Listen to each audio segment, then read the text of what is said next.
du patrimoine Antilles-Guyane. Et donc vous avez M. Jean-Luc Benjamin qui est le directeur général délégué de la SEM-SAMAR qui est en visio. Voilà, qu'on ne voit pas encore, mais voilà, qui est connecté. Voilà, on peut faire un tour de table. Allô. Oui. Allô. Oui, on vous entend, monsieur Benjamin. Non, alors, il ne faut pas que vous entendiez ça. Non, je suis au volant, donc vous ne me verrez pas tout de suite, parce que je fais attention à ce que la circulation à Saint-Martin. Mais dans une dizaine de minutes, je vais être en ligne. Mais pour l'instant, je vous écoute. Voilà. Simplement, vous ne me verrez pas tout de suite parce que je suis au volant. Très bien. Bon, l'objet de cette réunion, hein, c'est vraiment de donner la priorité aux habitants de la ZAC, de telle sorte à ce qu'ils puissent m'exprimer, mais je crois que ça a déjà été fait auprès de Mme Perret et de M. Morand il y a une petite semaine de la DA, le 17. Vraiment les problématiques qui sont les leurs, et que je comprenne bien le sujet, parce qu'il est important que sur la base de cette explication, on puisse, et ça c'est ce que je préfère demander à l'ADA, de bâtir véritablement des solutions pour répondre bien évidemment aux habitants par rapport, on peut le comprendre, à leur interrogation et puis leur crainte par rapport à la situation qui est la leur aujourd'hui. Voilà, alors si on pouvait faire un petit tour de table de telle sorte à ce que chacun très vite puisse se présenter, et ensuite, eh bien, écoutez, on peut démarrer l'échange, et moi je suis à l'écoute, c'est plutôt dans ce sens-là, l'écoute des demandes et des sollicitations des habitants de la ZAC. Oui, alors, monsieur... Oui, monsieur secrétaire général aux affaires Alors, et sous-préfet de Bastille. monsieur le sous-préfet, bonjour, je suis Berkiaba, je suis porte-parole effectivement de cette délégation. Nous avons des personnes de Goyave qui habitent à la ZAC de l'Aiguille. Nous avons effectivement des personnes qui sont propriétaires. Nous avons aussi des propriétaires qui habitent au lotissement Marogani. Et nous avons toutes ces personnes qui sont là dans l'objectif, pas comme vous avez dit, d'être écoutés, mais dans l'objectif surtout d'avoir des réponses, parce que ça fait un moment que nous faisons le tour au niveau des administrations, et ça fait un moment aussi que nous avons soumis la problématique que nous rencontrons depuis tantôt concernant ce lotissement. Et je pense qu'aujourd'hui, à l'heure où nous parlons, où nous avons été obligés de rester véritablement pratiquement plus de 24 heures ici pour avoir cette rencontre-là, nous avons suffisamment informé de la situation. Et comme vous l'avez dit si bien, vous avez effectivement visité les lieux lors du passage, après le passage de la tempête Fiona, mais j'imagine avec l'ADA à vos côtés que vous savez très bien que la pénibilité et la difficulté que les propriétaires rencontrent datent de 2008 véritablement.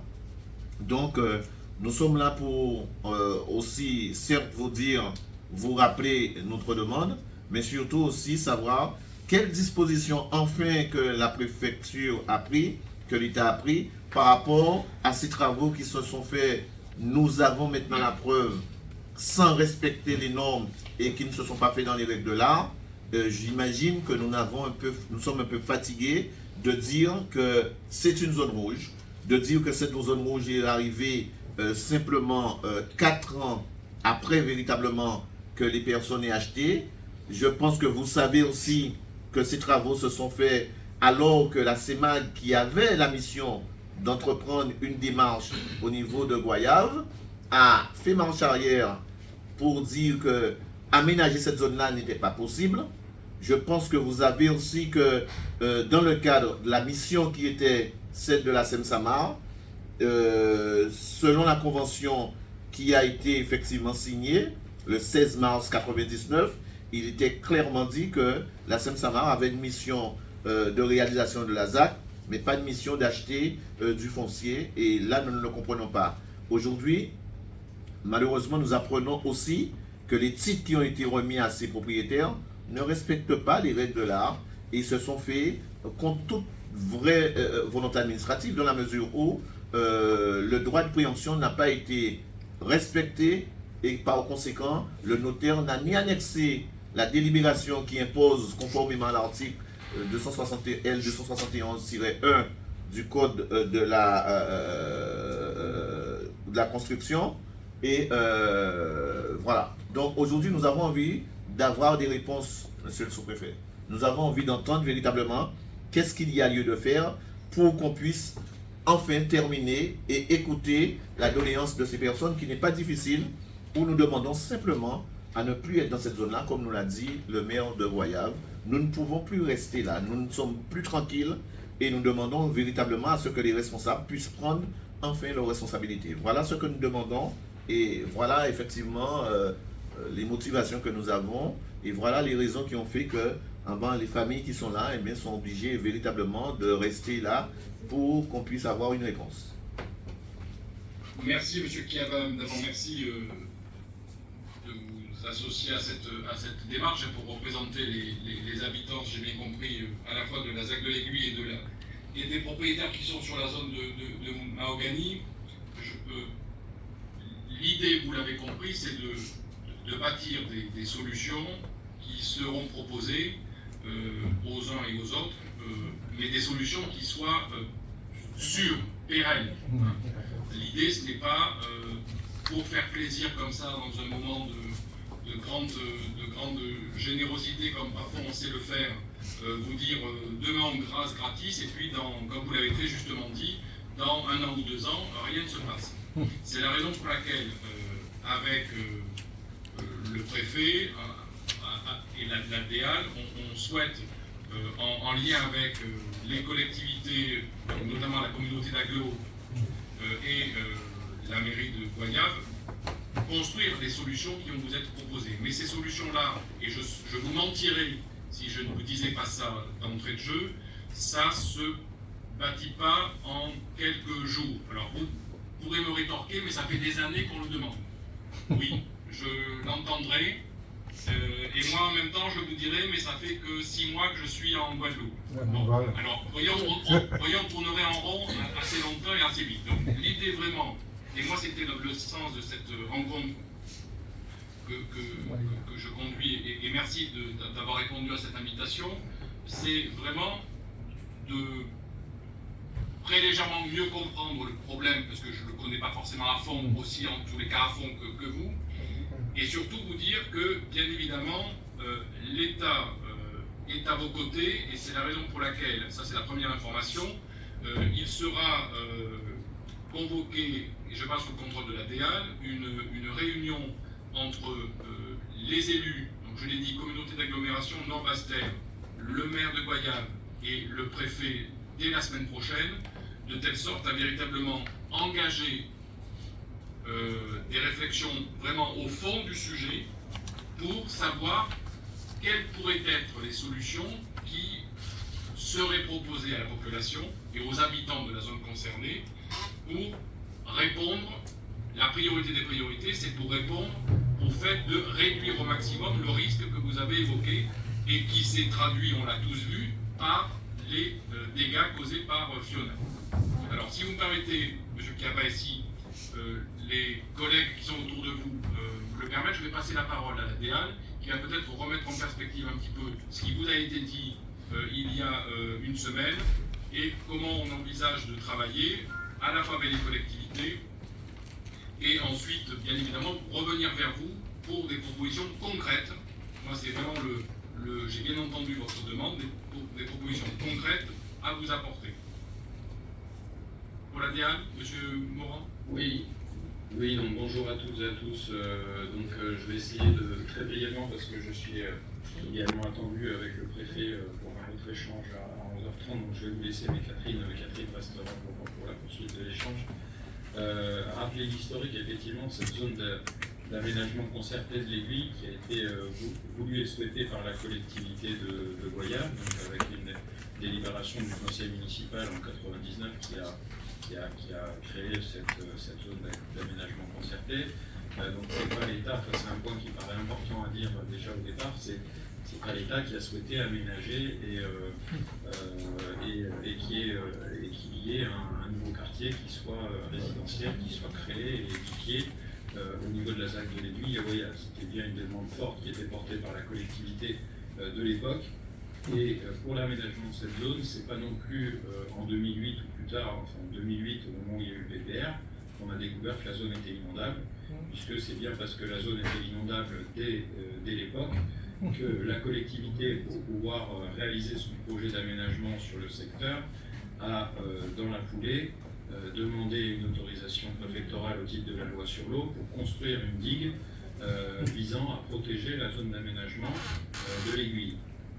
Donc autorisation préfectorale qui a été délivrée par le préfet de l'époque en 2001 et qui était assortie d'un certain nombre de prescriptions, dont la réalisation d'une deuxième tranche de travaux, en tout cas de travaux annexes à l'édification de la digue, à savoir la réalisation de travaux sur les ponts, sur les ouvrages d'art routier sur la RD 33, qui constituait, on va dire, c'est le terme consacré, un verrou hydraulique en cas de crue, puisque la section hydraulique des ponts n'était pas suffisamment dimensionnée pour permettre le passage des éventuelles embâcles en cas de montée des eaux, et qu'à ce titre, ça pouvait constituer un verrou hydraulique, donc un bouchon, susceptible de générer des inondations en amont.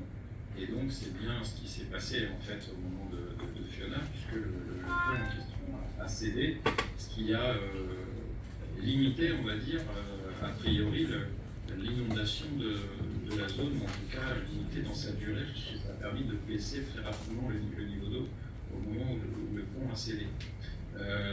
Donc ces travaux-là n'ont pas été réalisés conformément à ce qui avait été prescrit dans l'arrêté préfectoral de 2001.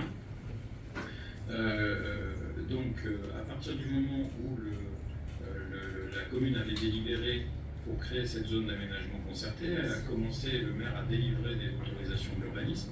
Et là, j'ai beaucoup insisté sur ce point-là. Le maire était compétent en urbanisme puisqu'il disposait d'un plan d'occupation des sols.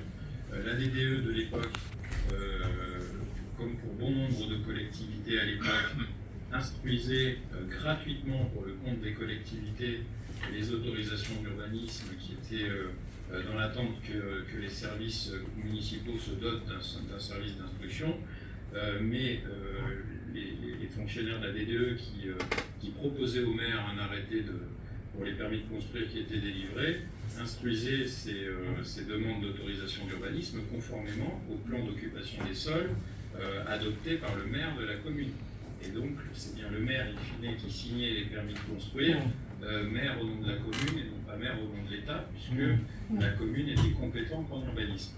Donc, les permis ont été accordés jusqu'en 2008, date à laquelle le PPRN de la commune a été approuvé, et donc le classement en zone rouge de la ZAC de l'Aiguille a eu pour conséquence de figer toute construction nouvelle sur le secteur, c'est-à-dire d'interdire au maire la possibilité de délivrer de nouvelles autorisations d'urbanisme à compter de cette date. Par contre, entre 2000 et 2008, il y a eu des permis de construire qui ont été délivrés et qui ont permis d'aménager la zone conforme. Et c'est ce que permettait la réglementation de l'époque.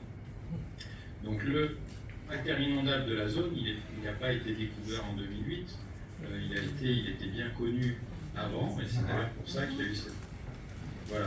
Et donc, effectivement, depuis 2008, la conséquence, c'est que les biens qui sont en zone rouge PPR ne peuvent pas faire l'objet, par exemple, de travaux d'extension ou d'aménagement supplémentaires. Et comme bon nombre, comme je vous l'ai indiqué lors de la réunion du 17 novembre dernier, comme bon nombre de nos concitoyens partout sur le territoire national, il y a des millions de personnes qui vivent en zone rouge d'un plan de prévention des risques naturels. C'est pas pour autant qu'on va tous les relocaliser en dehors de ces zones rouges PPR. La seule conséquence d'un zonage rouge PPR, c'est de figer toute construction nouvelle et d'empêcher, on va dire, de rajouter des enjeux, de rajouter des contraintes dans des zones d'aléa fort, puisque les zones rouges correspondent à une zone d'aléa fort. Et donc, voilà la situation d'aujourd'hui. Je ne sais pas si j'ai dressé tout le portrait. Après, sur votre problématique vous avez évoqué des actes notariés ou des actes de propriété, etc. Je ne suis pas compétent pour me prononcer par rapport à ça. En tout cas, ce que je peux vous dire, c'est que les permis de construire ont été délivrés par le maire à l'époque en bonne et due forme et conformément à un plan d'occupation des sols, qui lui-même approuvé par le maire. Alors, est-ce que monsieur... Merci, monsieur Morand. Oui, Monsieur je vous Morand, en prie. oui, nous avons quand même, nous nous sommes rencontrés par visio et c'est vrai que maintenant, aujourd'hui, nous sommes un peu étonnés que tout s'est fait un peu dans les règles, mais vous nous avez promis de nous transmettre notamment les courriers d'interpellation qui ont été faits à la SEM-SAMAR et à la commune concernant ce projet-là. Et jusqu'à maintenant, nous n'avons rien eu. Donc, est-ce que aujourd'hui... On n'a pas interpellé la SEM-SAMAR. Je ne vois pas pourquoi on aurait interpellé la SEM-SAMAR, puisque ce n'est pas la SEM-SAMAR qui est compétente en matière de prévention des risques d'inondation. D'accord. On a interpellé les collectivités compétentes à l'époque. On va vous adresser effectivement ces courriers. On est en phase de compilation et de recherche de l'ensemble de ces courriers pour vous adresser ces éléments-là, conformément à nos engagements qui a été pris il y a une semaine. Simplement, voilà, j'entends que vous souhaitez qu'il y ait une réponse rapide et urgente qui soit donnée, mais on doit regarder, rechercher aussi les documents pour vous faire une réponse globale et pas vous envoyer des documents au coup par coup. En tout cas, on ne vous adresse pas ces documents-là et on a eu des échanges, effectivement, je vous le confirme, réguliers avec la mairie de Goyave à l'époque et à partir de 2018, date du transfert de compétences, de la prise de compétences plutôt de GEMAPI, c'est-à-dire gestion de l'eau au milieu aquatique et prévention des inondations par la com d'Aglo du Nord-Bastère.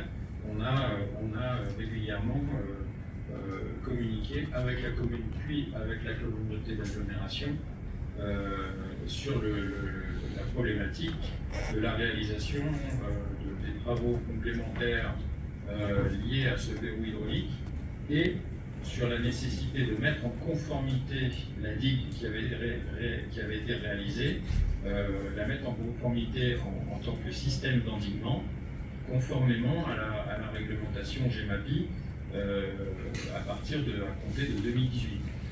Réglementation GEMAPI qui visait à régulariser les ouvrages hydrauliques qui avaient été autorisés précédemment à l'adoption de la nouvelle réglementation. Voilà. Il fallait laisser le choix à l'autorité compétente, soit de régulariser les ouvrages existants, soit de les neutraliser et de dire moi l'ouvrage il n'a plus lieu d'être, je refuse par exemple de maintenir tel digue ou tel système, je vais l'effacer et le supprimer, si jamais il n'y a pas d'enjeu de protection derrière. Mais ça, c'était un choix qui appartenait à l'autorité compétente en matière de prévention des inondations. Et donc, à compter de 2018, il fallait que la communauté d'agglomération régularise les ouvrages hydrauliques en système d'endiguement avec ce qu'on appelle la réalisation d'une étude de danger. Et donc, c'est quelque chose qu'on vous a proposé, en tout cas qu'on va proposer à la communauté d'agglomération, de réaliser cette étude de danger pour mettre en conformité le système d'endiguement actuel, voire le renforcer par des travaux qui seraient préconisés dans le cadre de cette étude de danger, travaux qui peuvent être financés par les services de l'État dans le cadre du fonds Barnier, du fonds de prévention des risques de la. Et l'État sera aux côtés des collectivités compétentes pour réaliser ces travaux de mise en conformité. Voilà les éléments que je vous avais indiqués lors de notre échange du 17 novembre dernier. Merci, monsieur Morand. Monsieur Kiabi, est-ce que ces éléments répondent à la question que vous posiez avec vos collègues? Pas du tout. J'ai l'impression que ça fait qu'accroître cette manque de confiance qu'il y existe entre, un, les administrations et deux, la population. Parce qu'aujourd'hui, comme par hasard, la dernière fois, vous nous avez dit que les travaux d'endiguage n'avaient pas été réalisés. Aujourd'hui, vous nous dites qu'il fallait que ça soit mis aux normes. Donc, cela veut dire que ça a quand même été fait, ça n'a pas été fait dans les normes. Je voudrais comprendre, déjà, avant même de vous poser la question, quel est le rôle de l'ADIAL lors d'une opération comme ça? Est-ce que c'est un rôle de contrôle? Est-ce que c'est un rôle de partenaire? Est-ce que vraiment, quel rôle que vous avez? On instruit, on a un rôle d'instruction des demandes d'autorisation. Donc, effectivement, il y a eu un dossier de demande d'autorisation qui a été instruit, qui a donné lieu à un arrêté qui a autorisé à la digue avec un certain nombre de prêts. Après, le responsable, l'autorité compétente, à l'époque c'était la commune, doit réaliser les travaux en bonne et due forme selon les prescriptions de l'arrêté. Ceci dit, on ne peut pas être derrière, on n'est pas derrière la commune tous les jours pour voir la bonne exécution des travaux. Donc il y a eu des visites terrain, il y a eu des rappels à l'ordre sur le fait qu'il fallait continuer les travaux puisque la deuxième phase et le verrou hydraulique n'avaient pas été réalisés, mais on ne se substitue pas après à l'autorité compétente de l'ouvrage pour faire les travaux à sa place. Donc voilà, il y a tout un dispositif aussi dans l'arrêté relatif à l'entretien et à la gestion de l'ouvrage qui incombe après aux responsables de l'ouvrage. Je voulais vous limiter justement avant de parler du responsable de l'ouvrage. Vous avez dit que vous avez un rôle d'instruction et que ça a donné effectivement naissance à la réalisation d'un arrêté. Vous parlez de l'arrêté de 2001 que votre collègue vient d'évoquer? Oui, c'est celui-ci, oui. Vous parlez vraiment de cet arrêté? L'arrêté de 2001? Oui, l'arrêté de 2001. Ouais. D'accord. Alors, là, me pose un petit problème. Déjà, si vous me parlez maintenant d'un arrêté que je n'ai pas connaissance, je n'ai jamais vu passer, cet arrêté-là, effectivement, vient alors que des ventes ont commencé depuis 1999. En 2000, il y a eu des ventes. En 2001, il y a eu des ventes. Cela veut dire qu'on a commencé à vendre avant véritablement que vous fassiez l'arrêté. Moi, on des ventes qui se passent. Après, la demande de la ZAC, elle a été faite en 2019. Effectivement, le maire... Non, en 99. Logiquement, il n'aurait pas pu délivrer des autorisations avant la réalisation de la digue. Mais pour nous, c'était indépendant. Non, corrigez 2019, c'est 99. Vous avez dit 2019, c'est 99. Donc il y a peut-être eu l'anticipation sur certains permis, mais en aucun cas, ça n'avait connaissance de toute façon de ce qui... Madame, vous avez dit que la demande a été faite en 2019, je vous dis que c'est en 1999. Voilà. La demande d'arrêté a été prise en 1999. Et si vous voulez que je vous envoie une copie de la délibération qui est passée au contrôle de légalité, ça date du 7 octobre 1999. Demande, oui. D'accord. Donc, on est bien d'accord qu'on ne peut pas mettre des administrés dans une zone que vous savez inondable, que à la date de 2001, vous saviez déjà que le PPRN allait être mis en place. Parce que il y avait un délai préalable par rapport à ce fameux PPRN que vous avez effectivement signé en janvier 2008. Donc, en 2001, lorsque vous avez fait votre fameux arrêté pour donner des exigences à la commune, il y avait déjà des ventes qui avaient déjà été faites dans la zone. Est-ce que c'est juste parce que, comme vous avez dit, qu'on a envoyé, on a mis la population en danger volontairement parce qu'on ne sait pas quel accord qui avait été passé entre la Seine-Saint-Marc, la commune et vous, mais est-ce que vous avez rappelé à l'ordre par rapport à ces ventes, ces commercialisations qui ont été faites avant votre arrêté? Je ne pense pas qu'on avait connaissance, à l'époque, je ne pense pas qu'on avait connaissance des ventes. La démarche, comme M. Morand vient d'expliquer, il y a une demande de ZAC qui suppose une demande d'autorisation pour construire. On sait qu'on est effectivement dans une zone inondable, donc il y a une réserve forte qui est mise sur la nécessité de protéger cette zone avant de permettre son urbanisation. Donc la commune, en en même temps qu'elle faisait sa demande de ZAC, faisait aussi une demande d'instruction d'un ouvrage de protection. Il y a le temps d'instruction, ce qui est pas étonnant, enfin je veux dire, qui est normal, hein. C'est des dossiers complexes qui ont été étudiés, ont fait l'objet d'une instruction, en tout cas pour ce qui est de la digue, et du coup, effectivement, la digue a été autorisée en 2001. Après, si le maire a délivré entre-temps, s'il y a eu des ventes, on n'a pas forcément connaissance, s'il y a eu des permis qui ont été accordés avant, en aucun cas, il n'aurait pas dû l'être, mais l'exécution, enfin en tout cas, c'est le temps normal. Et pour ce qui est du PPR, si le PPR après a classé en zone rouge, c'est parce que d'abord les principes d'élaboration des PPR doivent rendre transparents les ouvrages, et c'est surtout parce que la digue n'avait pas été, parce que la deuxième phase des travaux, deuxième phase d'aménagement hydraulique qui protégeait la zone, à savoir le verrou hydraulique, n'avait pas été réalisée. Donc voilà pourquoi on arrive en 2008 à classer en rouge la zone, parce que l'ensemble des travaux qui étaient prévus dans l'arrêté d'autorisation de la digue n'avaient pas été réalisés. Donc par conséquent, le lotissement n'aurait pas dû être réalisé. Voilà. Donc il n'aurait pas dû avoir de vente. Si les travaux d'aménagement hydraulique avaient été correctement réalisés selon les prescriptions de l'arrêté de 2001, l'aménagement était possible puisque c'était... Madame, c'est pas ce que je vous ai demandé. Je vous ai dit que le lotissement n'aurait pas dû être réalisé. Est-ce qu'on est d'accord? Bien sûr. Il Bien sûr. devait tout à fait être réalisé. Alors, c'est pas ce que je vous ai dit. Attendez. Je vous ai dit, comme les travaux n'ont pas été réalisés, les travaux de protection, donc le lotissement ne devait pas être réalisé. Voilà.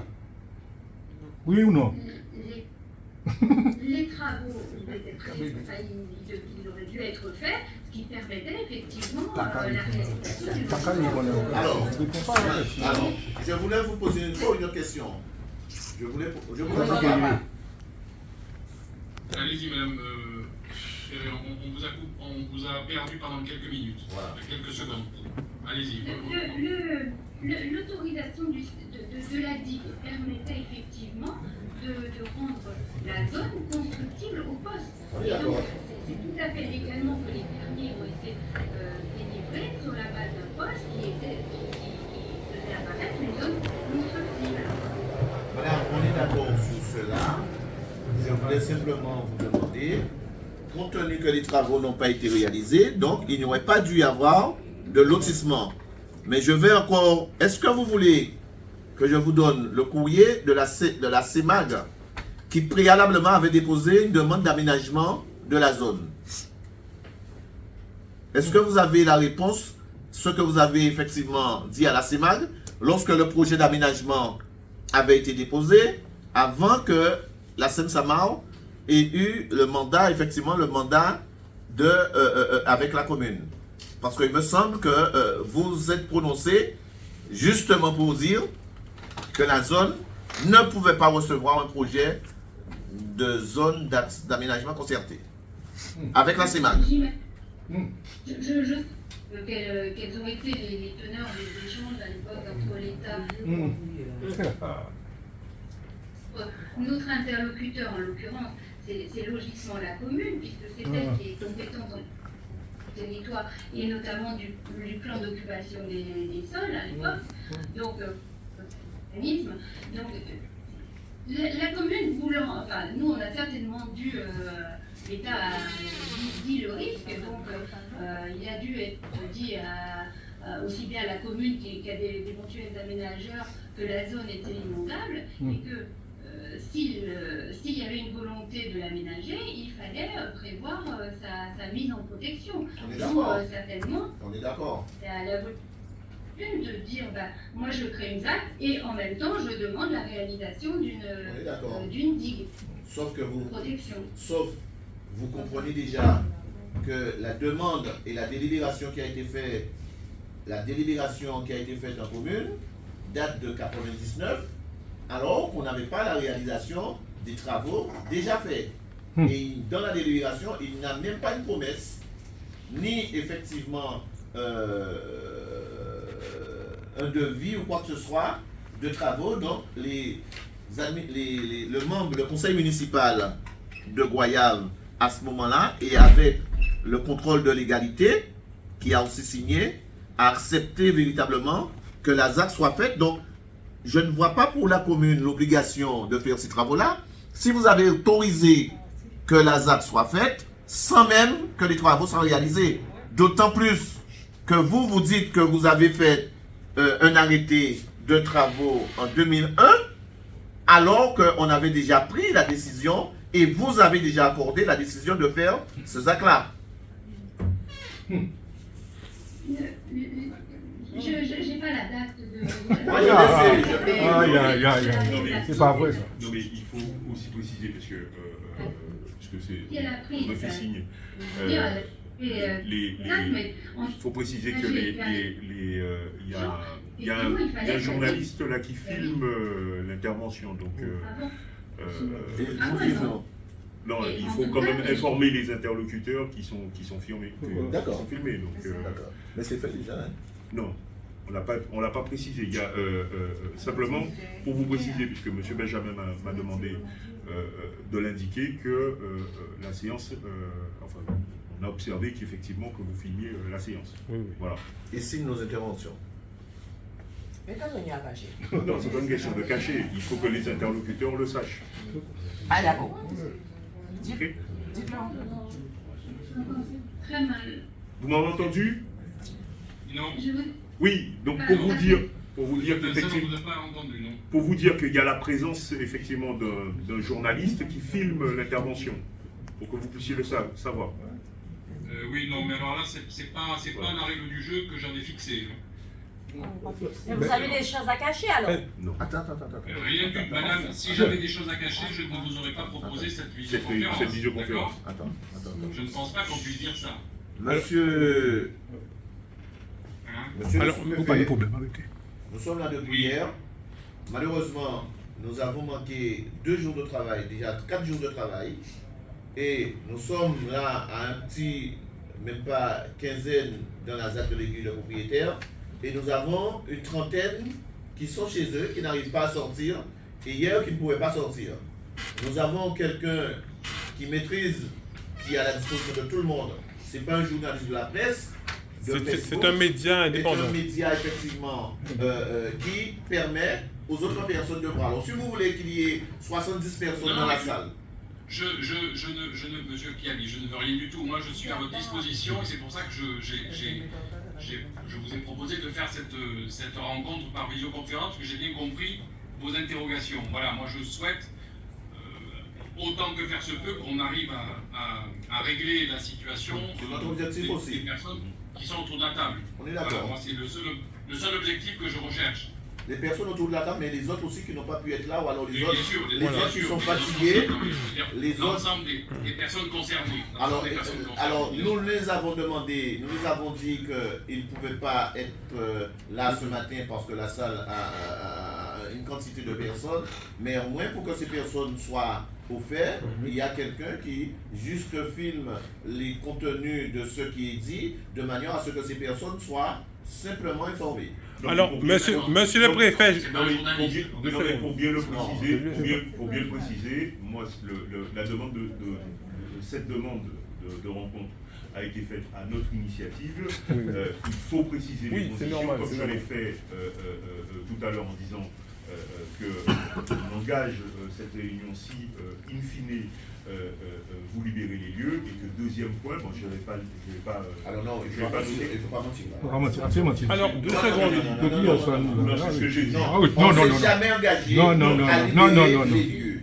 Vous nous avez dit que vos techniciens vont intervenir pour mettre en conformité, pour mettre le matériel de transmission nous l'avons fait, peut-être mais que il vous n'a le- jamais été question qu'on libère les lieux sous prétexte de cette rencontre. Non, mais Alors peut-être- si vous êtes transparent Ah, et c'est que vous... totalement Non, transparent. si vous voulez dire la vérité, disons la vérité au bout.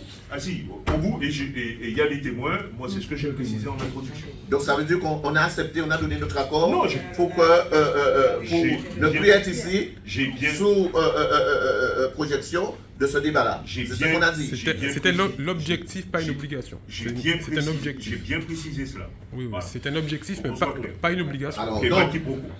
Alors, excusez-moi, monsieur le préfet, je vais me présenter rapidement. On se connaît, c'est Plocos Michael de l'association Unité contre la misère. On avait participé à une réunion à la ville de Pointe-à-Pitre. Voilà. Donc, vous savez que je suis surtout dans les endroits où il y a la misère. Pour moi, c'est un véritable... C'est une situation de misère. Donc, par rapport à ça, je suis ici aujourd'hui. Mais je ne suis pas un des grands médias où ça va être hyper médiatisé. Très bien, non, mais voilà, les choses sont claires. Merci Voilà. beaucoup. Vous ne pouvez pas le filmer. Vous ne pouvez pas le filmer. Puisque Il le parle à directeur, tout, je le Alassane filme. Samar parlait d'un Alors, journaliste, voilà. N'importe D'accord, quoi. merci beaucoup. On vient le Vous voulez pas que ça- Mais non, ça dénature. écoutez, après ça, on va parler même. Bon, écoutez, l'essentiel, c'est qu'on arrive à avancer. L'essentiel, si vous voulez bien, mesdames, messieurs, c'est qu'on arrive à avancer sur. Et là, monsieur Kiabi, j'en appelle à la fois à votre volonté et puis à votre sens de la persuasion par rapport aux gens qui sont avec vous. C'est que, bon, on ne peut pas rester dans une situation où on occupe une structure. Alors même que, vous le sentez bien, l'État est vraiment, ma présence le confirme, est vraiment là pour vous apporter le maximum d'informations pour que chacun comprenne bien ce qu'il s'est passé, et vous l'avez très bien décrit, M. Kiabi,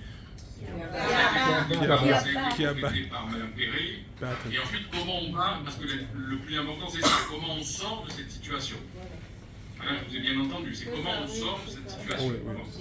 Et je vous ai dit en introduction que bâtir des solutions que l'on devrait vous proposer, mais des solutions qui sont viables et qui sont sûres, ben, il faut un peu de temps pour les expertiser, pour y réfléchir. Ça se fait pas comme ça du jour au lendemain. Voilà. Et c'est la raison pour laquelle je vous ai indiqué que, eh bien évidemment, il y aura, parce qu'ils ne sont pas là en ce moment, une réunion entre l'État et les collectivités qui ont en charge ce dossier, donc la communauté d'agglomération Nord-Basse-Terre et la commune et le maire de Goyave, de telle sorte à voir comment on répond à chaque situation qui est dans la difficulté et sur laquelle vous avez posé, et vous avez bien fait de le faire, poser le sujet. Et encore une fois, je me permets de dire que je vois à peu près de quoi il s'agit, puisque, encore une fois, j'étais les pieds dans la glaise avec vous quand j'ai visité la ZAC le lendemain de la tempête Fiona. Voilà. Après vous dire, mais encore une fois, je ne tiens pas cette réunion pour dire des mensonges, vous dire qu'à l'issue de cette réunion, pendant cette réunion, on va vous donner les solutions qui vont être proposées, ce serait un mensonge. Je ne les ai pas, la DEA ne les a pas, la SEM-Samar ne les a pas, et je pense que même s'ils étaient là, la communauté d'Aglo et la mairie de Goyave ne les a pas non plus. Parce que ça mérite de travailler le sujet. Voilà. Voilà moi tout ce que je peux vous dire avec véritablement... j'espère que vous me faites confiance dans ce que je vous dis. Parce que je ne peux pas vous dire autre chose, sinon, encore une fois, je mentirai à tous les gens qui sont autour de vous et tous ceux vers lesquels vous vous tournez par rapport à ce problème. Monsieur le sous-préfet, entendez un petit peu le cri de ces personnes qui sont victimes de cette situation à Goyave, mais qui sont aussi un peu la voix de ces centaines et des centaines de personnes qui, en Guadeloupe, sont victimes de ce système où tout est fait par la politique, comme on appelle communément en Guadeloupe, du copain-coquin.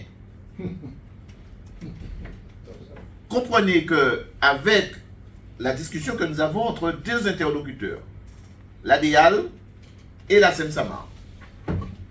Aujourd'hui, quelle incohérence que nous découvrons?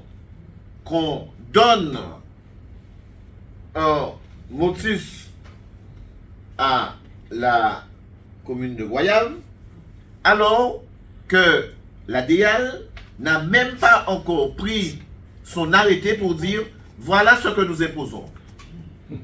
Alors qu'on vient de refuser à la CEMAG l'urbanisation, l'aménagement d'une ZAC, on est en train, quelques mois après, de donner à la SEM-SAMAR, par le biais de la commune, un quitus pour mettre la vie de ces personnes-là en danger.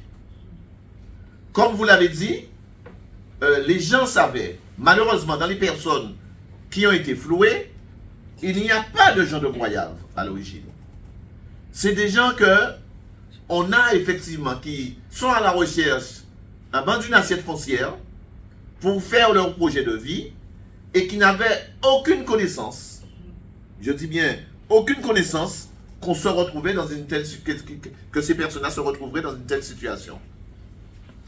Dans le si peu que nous avons déjà dit, nous constatons qu'il y a effectivement des manquements et ça nous permet de comprendre que l'urgence n'était pas à la construction de cette digue. L'urgence n'était pas ce curage biannuel de la Grande Rivière. L'urgence, c'était que la SEM-SAMAR se dépêche à la place de la CEMAG pour faire ces travaux qui n'auraient pas dû être faits et pour présenter à la population. Et voilà véritablement ce qui remonte à la surface. Au-delà effectivement de cet aspect, l'urbanisme. Lorsqu'on découvre dans les titres qui ont été vendus, ces terrains qui ont été vendus en 99, à partir de 99, de 2000 à 2003, je vous confirme, monsieur le sous-préfet, que des ventes ont été faites en 2009, notamment. En 2009. Après le classement, avec des actes notariés, je parle. Après le classement du PPRL en zone rouge. Mais au-delà, effectivement, de ça, je vous dis que même le notaire s'y est mis. Même le notaire. Alors qu'un cabinet notarié, on appelle le notaire communément maître, c'est pour vous dire que toute la confiance qu'on fait à un notaire, et vous savez, monsieur le sous-préfet, vous allez rencontrer les difficultés, les personnes qui sont victimes de ces notaires en Guadeloupe, il y en a. Et aujourd'hui, lorsqu'on voit un notaire qui est censé nous mettre en confiance, qui est censé défendre nos intérêts, qui est censé nous représenter, dire que le droit de préemption urbain a été transmis par le propriétaire, le droit de préemption urbain a été transmis par le propriétaire à la SEM-SAMAR. Alors, et il le dit conformément à l'article L211-1 du Code de l'urbanisme.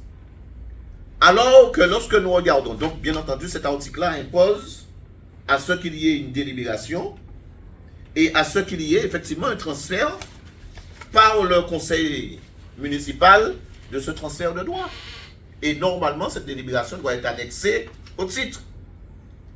Lorsque nous regardons la délibération confirmée par la préfecture le 7 octobre 1999, nous découvrons que jamais le droit de préemption urbain a été transmis à la SEM-SAMAR.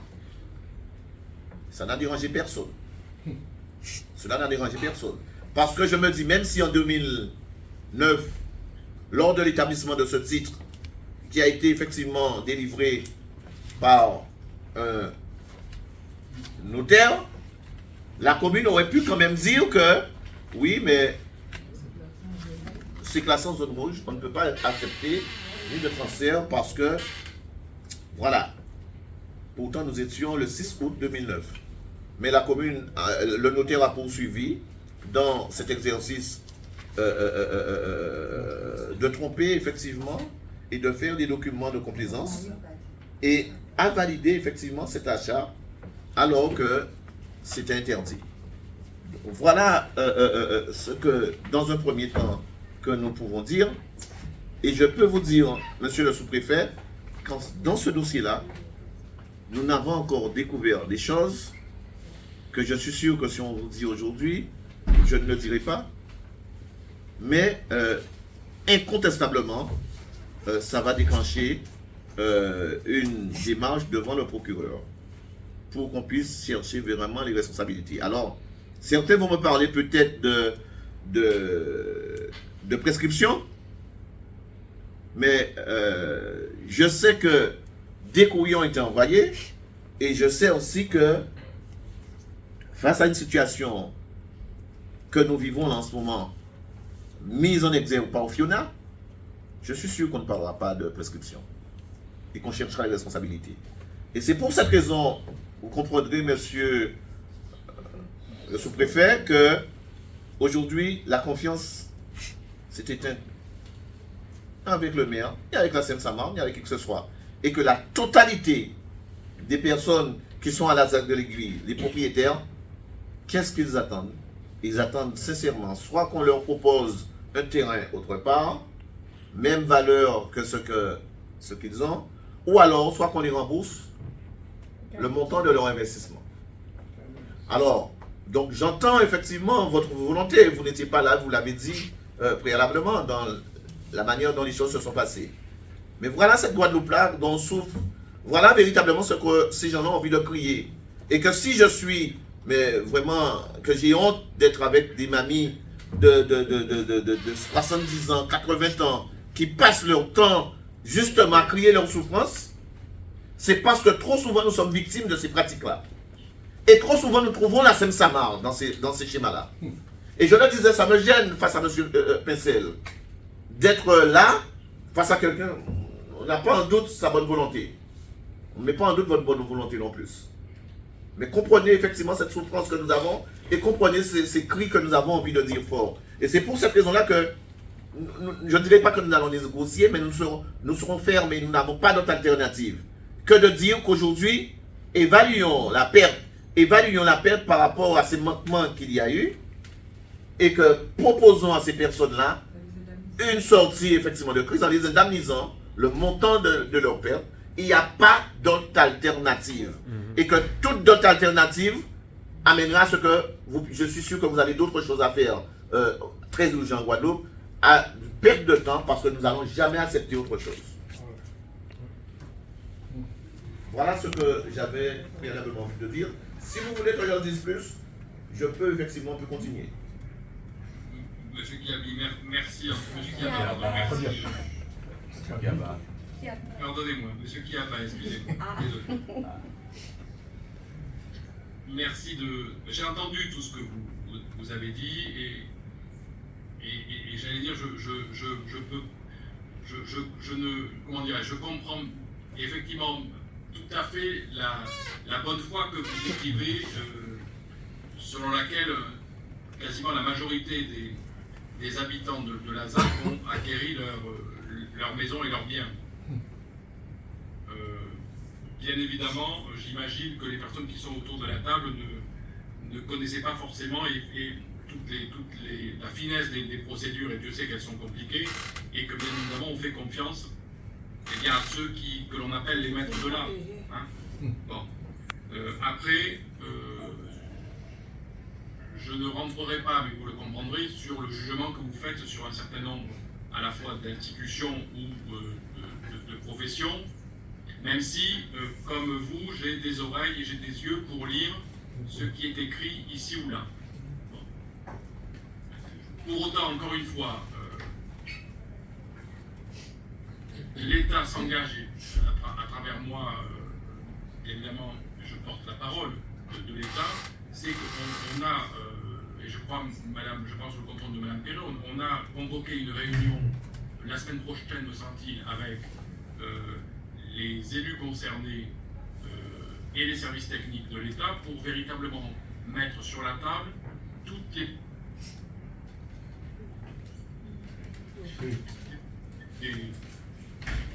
qu'elles soient techniques ou financières,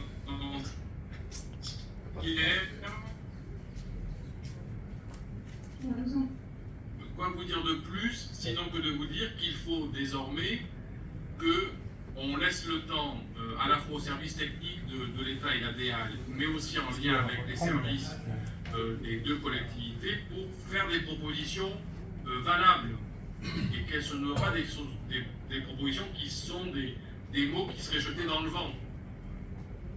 Voilà, c'est ça que j'aimerais que M. Kiaba, que vous compreniez avec l'ensemble des gens qui sont autour de vous. Parce que, encore une fois, ça serait vous mentir que de dire on sort de la réunion et on vous donne la sommation. Il faut un certain temps pour réfléchir à ce qui peut être fait. Et vous savez bien que c'est pas simple. Sinon, ça aurait été fait depuis bien longtemps. Voilà. Moi, je ne peux pas vous dire plus que ce que je suis. Sinon, encore une fois, je vous raconterai des histoires.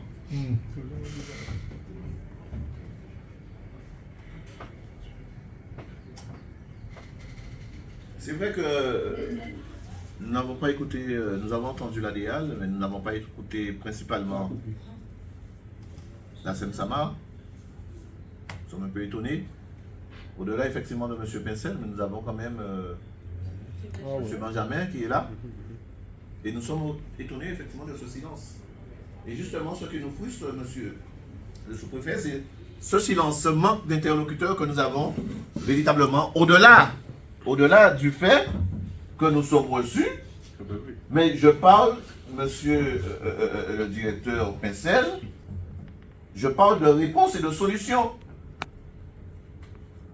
Et que j'ai du mal à comprendre et à entendre que si monsieur le sous-préfet ne trouve pas de solution, pour nous dire, et je le comprends parfaitement, et je le partage, parce que nous n'espérons pas sortir avec des pseudo-solutions et nous réveiller demain et nous rendre compte que c'était que des pseudo-solutions. Aujourd'hui, nous avons véritablement envie de sortir. Et aujourd'hui, nous ne faisons pas 4 chemins. En ce qui nous concerne, nous disons clairement que nous ne pourrons plus être là. Maintenant, incontestablement, si on veut être pragmatique, eh bien, il faut trouver de l'argent. Et c'est là que j'imagine que vous dites que des recherches n'ont pas été faites. Alors, depuis que nous avons commencé à rencontrer, mais bien avant, on entend que les gens cherchent des solutions, ils cherchent des solutions, la commune cherche des solutions, la SEM-SAMAR cherche, la DEAL cherche, et peut-être... Non, la DEAL nous dit que moi, ce n'est pas de notre responsabilité parce que nous avons mis en demeure la commune, donc c'est de leur responsabilité, il faut les attaquer. Et hier, nous avons eu un peu peur, monsieur le sous-préfet, parce que lorsque nous sommes entendus dire par le président directeur général de la SEM-SAMAR que de toute façon, nous sommes dans un pays de droit et que si nous ne sommes pas un peu contents, que incontestablement, nous devons aller devant les tribunaux. Alors, comprenez que ça nous fait peur, parce que vous connaissez effectivement la vitesse que fonctionne la justice. Et malheureusement, dans ce pays-là, mais pas simplement ici, nous sommes fiers d'être ce que nous sommes, mais ce n'est pas toujours celui qui a raison qui gagne au tribunal. Ce n'est pas toujours celui qui a raison. Parce que très souvent aussi, il faut avoir de bons avocats pour vous défendre. Et je ne vous cache rien à vous dire que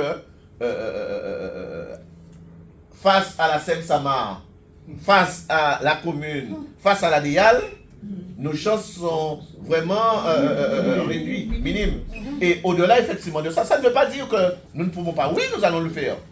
Mais nous aurons souhaité vraiment que la solution véritablement soit trouvée, que des propositions soient faites, et nous aurons souhaité véritablement qu'on soit transparent et qu'on nous dise que voilà ce qu'on peut ou pas vous proposer. Mais pas qu'on nous dise que je suis en train d'acheter le terrain à côté de Carrefour Bémao alors que ça n'a jamais été fait et lorsqu'on va chercher qu'il n'y a qu'une proposition de recherche. Donc, comprenez que vous avez fait une proposition de recherche avec la CEMAG, la SEM-SAMAR, la CNBT et SI. Est-ce que vous pensez que la DEAL qui sera en face de la commune qu'ils ont mis en demeure, la DEAL qui sera en face de la SEM-SAMAR qui savait et que aussi, par ricochet, qui connaissait la situation du terrain, est-ce que vous pensez que ces personnes-là vont agir de manière pragmatique pour solutionner effectivement ce problème-là? Donc, c'est pour cette raison-là que je peux comprendre, et je vous remercie de cette proposition-là, et de le faire aussi rapidement, Mais vous comprenez vous comprendriez bien que je ne dirais pas que nous avons envie d'être là pour empêcher que le travail avance, mais nous avons envie quand même, nous pensons que notre place serait aussi là, si tel il y aurait une volonté, avec une petite délégation de 4 personnes par exemple, pour qu'on puisse dire nos souffrances et ne pas les laisser partir dans des orientations où ils savent très bien que nous n'allons pas accepter. Et j'ai peur que dans cette réunion-là, monsieur le sous-préfet, que ça soit la problématique des 2000 personnes de Goyave qu'on vienne régler. Parce que la problématique n'est pas pareille. On entend qu'il y a effectivement depuis Fiona 2000 personnes qui se retrouvent à Goyave en zone inondable.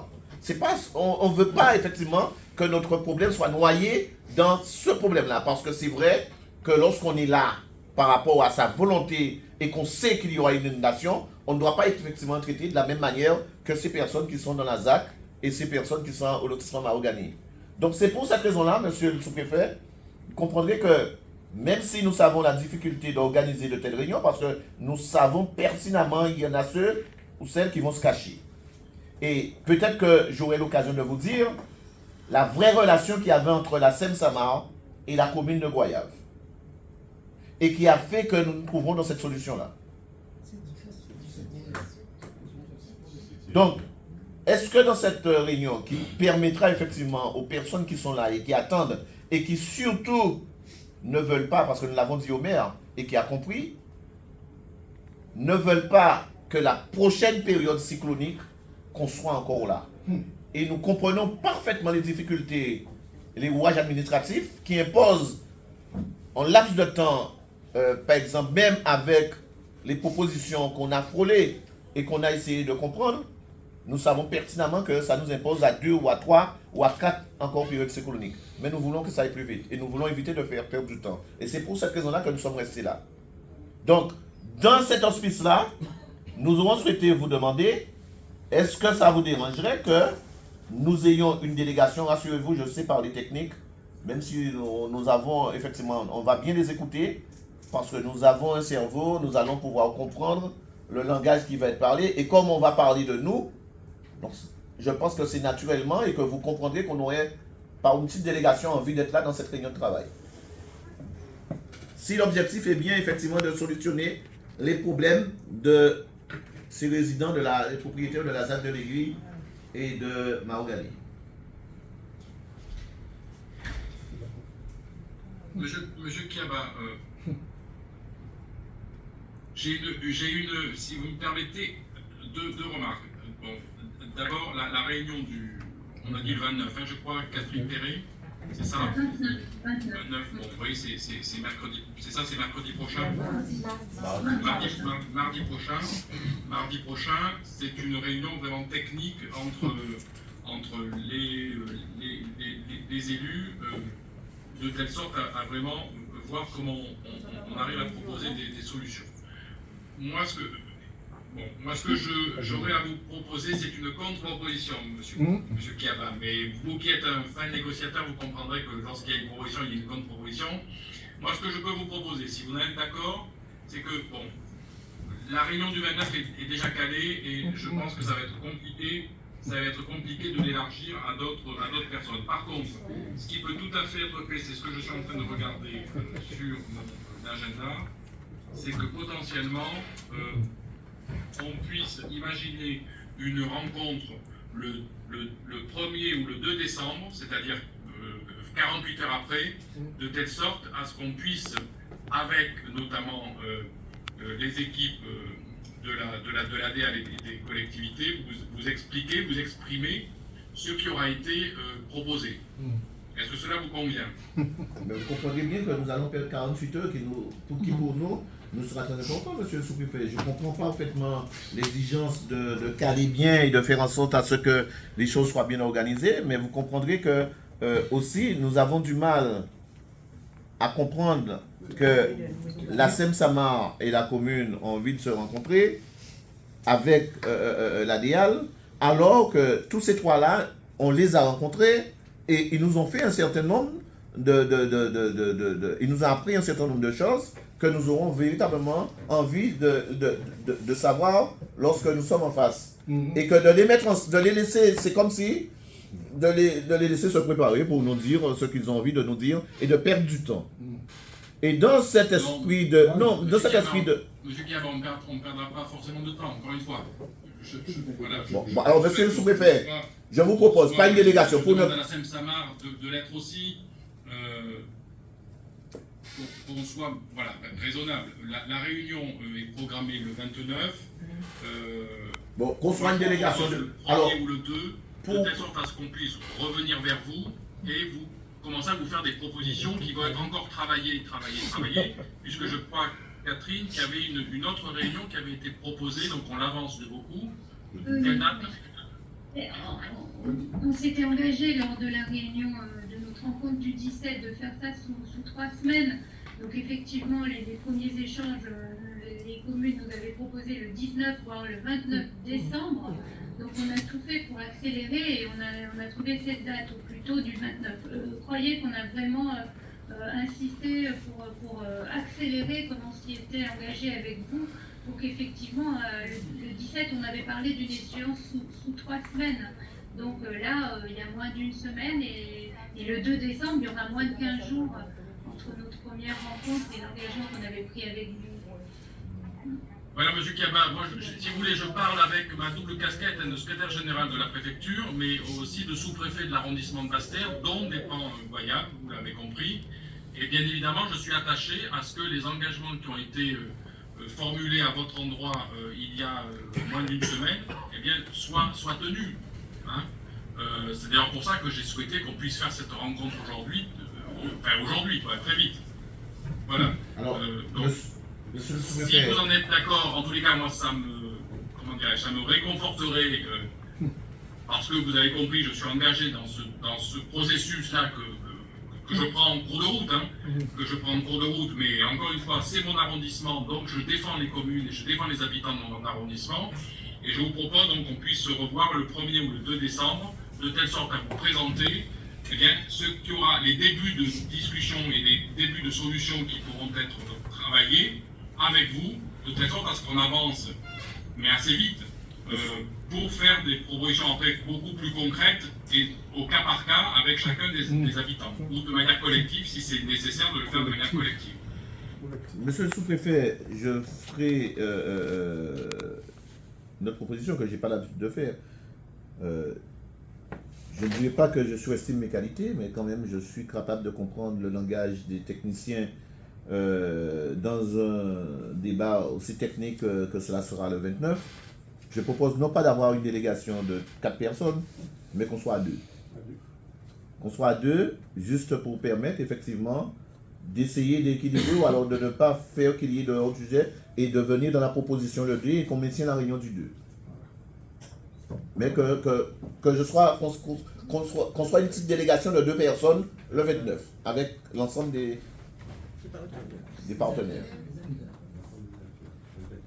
Et moi, alors, je laisse parler de la SEM-SAMAR. Je ne peux pas parler au nom des élus qui avaient été convoqués à cette réunion. Hein, Catherine, les élus étaient présents à cette réunion, le 29. Le 29, ils sont. Le 29 novembre, les élus sont. Oui, c'est ça, voilà. Donc, là, si vous voulez, M. Kiaba, vous me coincez un peu, pardon, je vous aurais dit bien volontiers oui, mais c'est. La SEM-SAMAR n'est pas invitée dans cette réunion-là. C'est la DIAL qui avait proposé cette réunion. Je suis un peu. Vous me coincez un peu parce que je suis très embêté de prendre des engagements par rapport à d'autres membres de la réunion, c'est-à-dire des élus qui ne sont pas au courant. Voilà. Alors, c'est monsieur le sous-préfet. 8 heures après, on aurait le même résultat, mais avec une forme qui serait mise. Alors, voilà. 2 questions. Juste pour vous dire que moi aussi j'étais élu, donc je connais ce langage des élus, rassurez-vous. La deuxième chose, c'est que monsieur, la SEM-SAMAR n'est pas invité dans cette réunion du 29. C'est ce que je vous avais précisé, c'était une réunion avec les élus et la DEAL sur le sujet de la ZAC de l'Aiguille.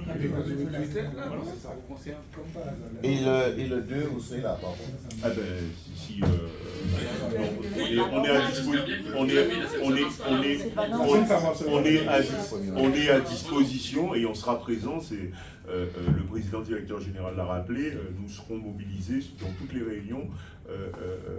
Alors, si tel est le cas, la SEM-SAMAR n'est pas là, donc nous aurons comme élus simplement les élus de Goyave. De Goyave et de la communauté d'Aglo. Et de la communauté d'Aglo. Pour cette raison, M. Kiabac, je vous dis, vous me coincez un peu en faisant cette demande parce qu'ils ne sont pas prévenus de cette organisation. Et ils ont arrêté l'autre organisation. Voilà. Et très honnêtement, si on parle, j'allais dire... Mais qui c'est qui a arrêté l'organisation? Monsieur le préfet, monsieur le sous-préfet, c'est vous qui avez arrêté l'organisation. Et c'est vous qui décidez des personnes qui peuvent participer. Moi, je vous dis que moi, j'étais élu. Moi, j'étais responsable de l'environnement, j'étais dans la commission urbanisme. J'étais à la communauté d'agglomération qui n'est pas nouveau pour moi. J'ai eu l'occasion de travailler avec le président Losmar, avec les gens de Goyave, avec les gens de Petit-Bourg. Donc, quelque part, nous serons entre nous. Nous serons entre nos bastériens, nous serons 2 personnes. D'autant plus que l'administration SEM-SAMAR ne sera pas là et qu'on va voir SEM-SAMAR. Au contraire, nous serons encore plus forts lorsqu'on sera avec la SEM-SAMAR le 1er ou le 2.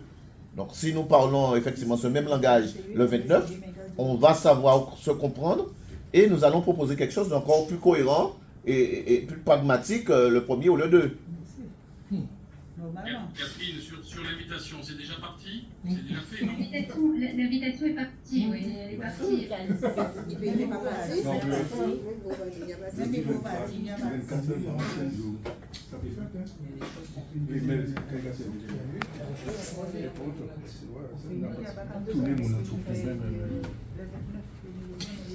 Alors, des échanges, effectivement, on avait parlé d'une réunion avec les élus de la commune du fait de sa compétence en aménagement et urbanisme et d'un GAFO C'est pour ça qu'on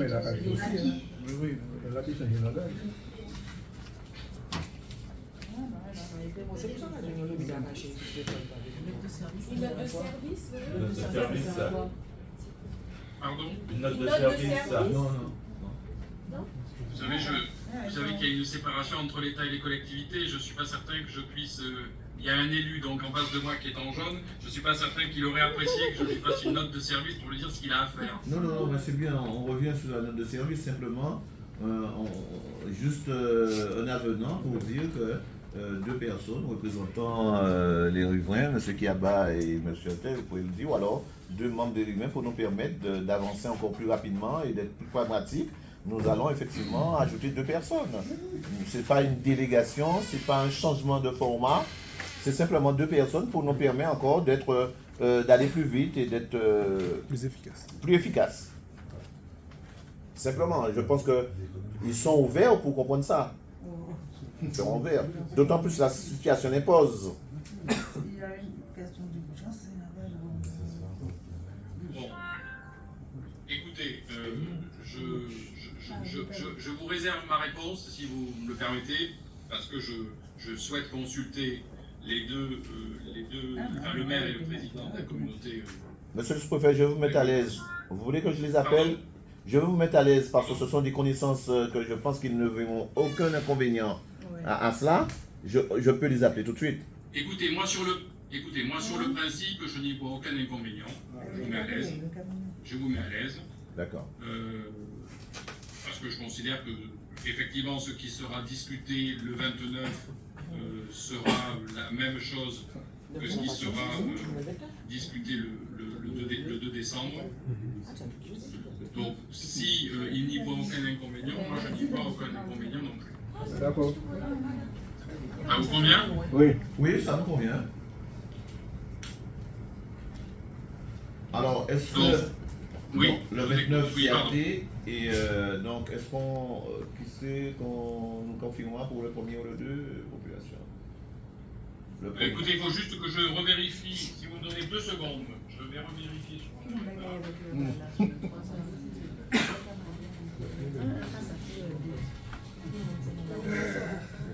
Il vaut mieux que ce soit le 1er parce que c'est vendredi, le 2. Juste une veille de week-end. Pourquoi? Même si Mais oui,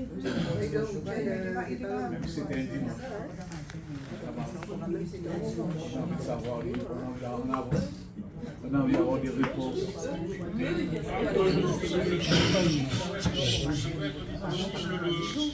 Le 2, on peut imaginer une réunion, pourquoi pas le 2, vers 10h du matin, ça peut être jouable. Ok. Si ça vous convient. Ce serait où? Ce serait où? Plutôt sur place, non? À Goyave? Oui. Monsieur le directeur de la SEM-SAMAR, vous mettez à disposition votre salle de réunion? Ben, on va organiser cela dans le local commun résidentiel que l'on a. On va regarder ça dans une de nos résidences. Donc le 2 décembre, on dit quoi? 11h? 10h? 10h. 10h.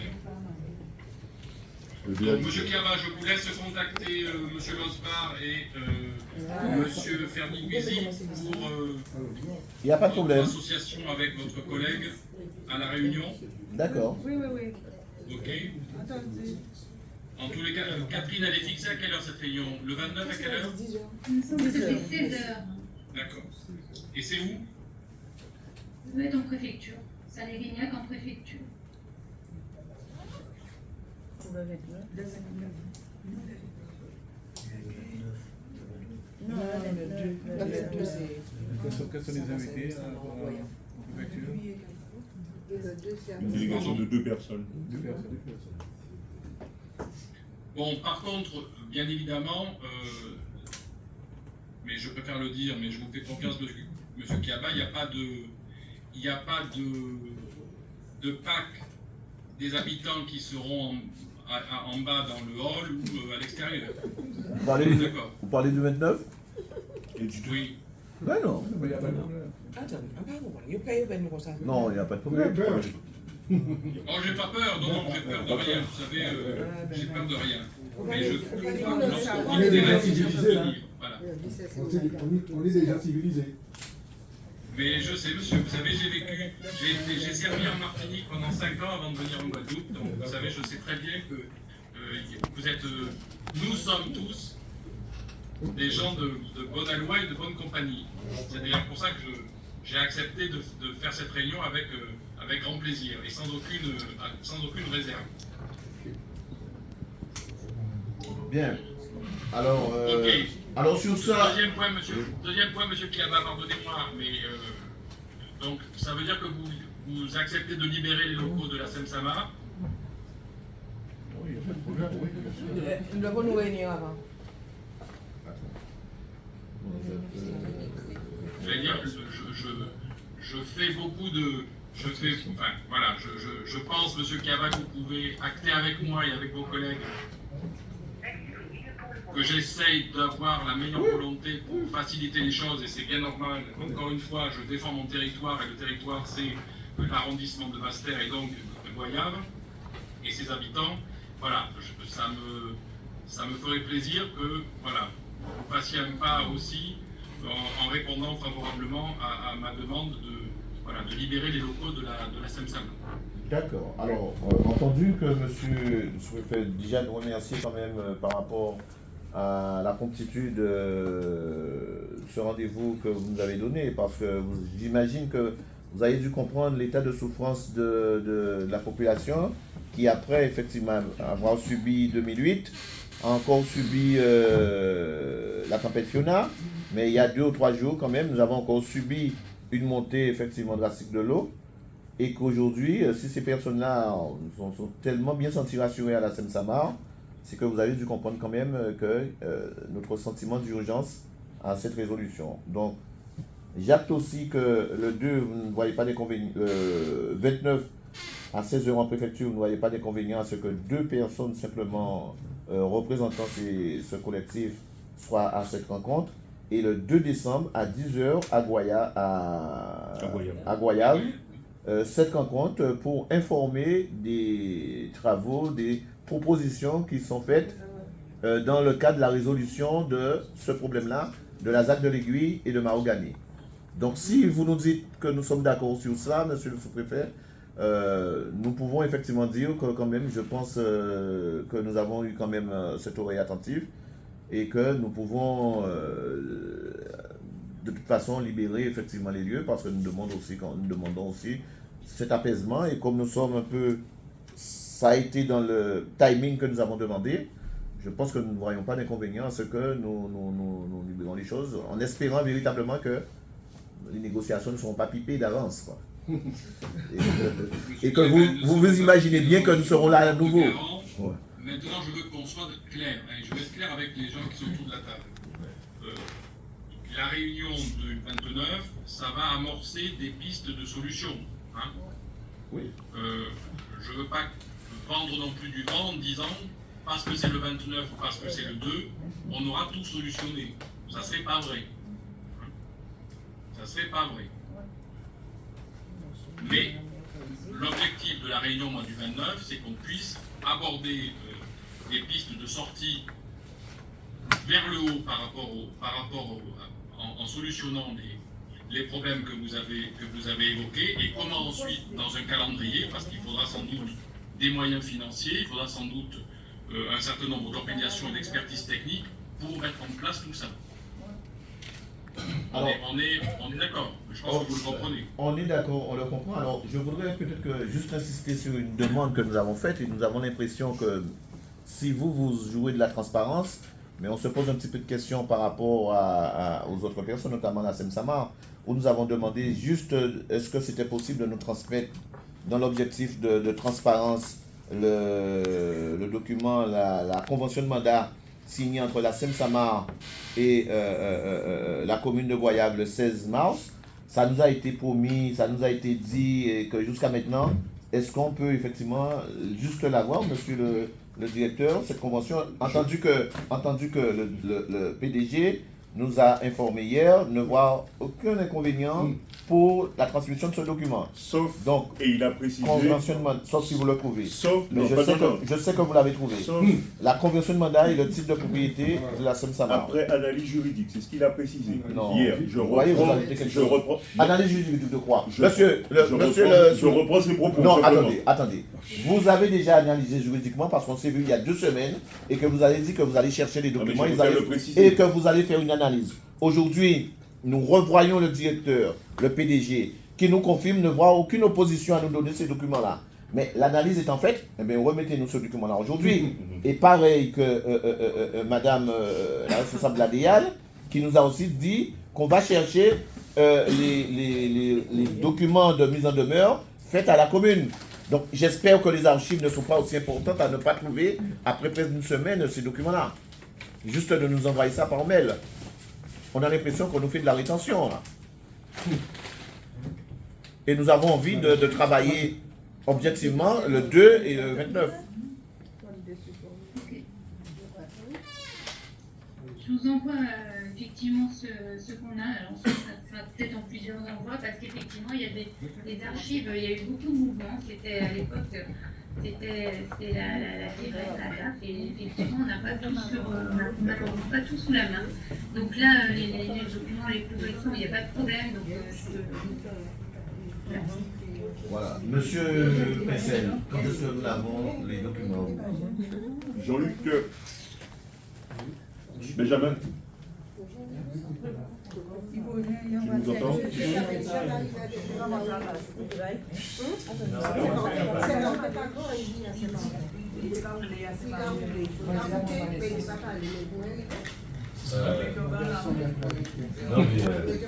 Non mais pas dans temps, on peut quand même...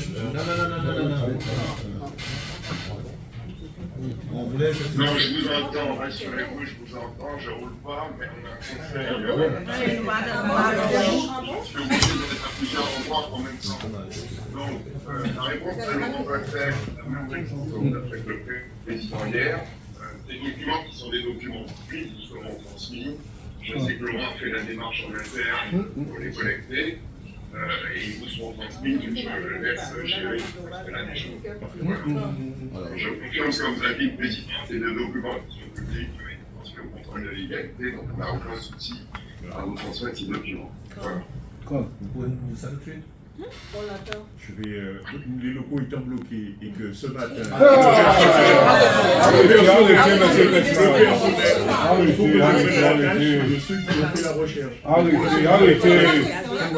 Si on n'a pas de travail, ils ne sont pas là. Pourquoi mentir? Bon Dieu va voir, ça va dire. Bon Dieu va voir. Le Seigneur va voir, le Seigneur, c'est réglé. On aura les documents demain. C'est réglé. Et on vous remercie effectivement de cette disponibilité. Monsieur le directeur, que nous faisons confiance jusqu'à maintenant, nous a promis les documents pour demain. Et au niveau de la DEA, je pense qu'on aurait ça dans la foulée. Ça sera fait, je demande à Mme Perret, effectivement, de vous envoyer le document qu'elle nous a indiqué d'ici au moins demain, si ce n'est pas fait dans l'après-midi. D'accord. Très bien, donc on est d'accord, M. Kiaba. On est d'accord. Le 2 à 10h, le 29, 11 à 16h, avec 2 personnes. Et je vous remercie d'abord pour cet échange constructif et entre gens, j'allais dire, de bonne composition. Et lorsqu'on est de bonne composition, on arrive à trouver des solutions. Dans la transparence, vous l'avez compris, c'est ma manière de travailler. Et merci de cet engagement de libérer les locaux à la fin de cette réunion. Je vous en remercie à vous et à vos collègues autour de la table. Merci. Allez, au revoir. Merci. Allez, au revoir. Au revoir, madame. Ça fait dimanche, ça fait mentir là.